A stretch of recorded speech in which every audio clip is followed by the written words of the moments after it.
నమస్తే అండి. నాగమణి అన్ ఛానల్కి స్వాగతం అండి. ఈరోజు చేపల కూర వండుతున్నానండి.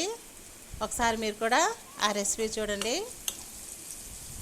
ఉల్లిపాయ, పచ్చిమిరపకాయ, ఒక ఉల్లిపాయ వేసానండి, ఒక పచ్చిమిరపకాయ, ఓ 2 స్పూన్లు పసుపు అండి, చిన్న నేతి గిన్నెడు నూనె అండి, 50 గ్రాముల నూనె పడుతుందండి, వేసానండి. వేసి వేపుతున్నానండి ఉల్లిపాయ.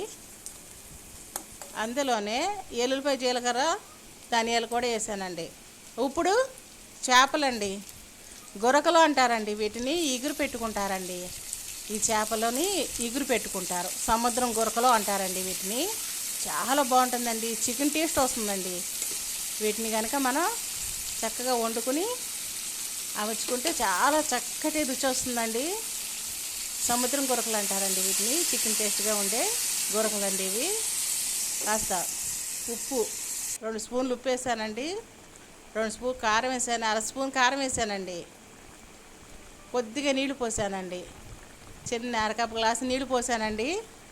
ఇప్పుడు రెడీ అయిందండి.